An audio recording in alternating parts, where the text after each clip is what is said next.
robots with remote control and hub-to-hub communication by RFB.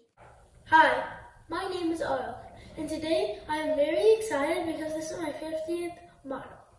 So what's happening is that we're using remote control and hub-to-hub communication. So whatever this does, these two do.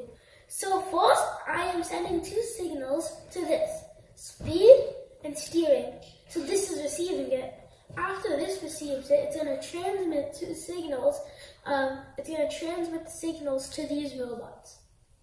So this is forward, this is backward, this is one side, and this is the other side.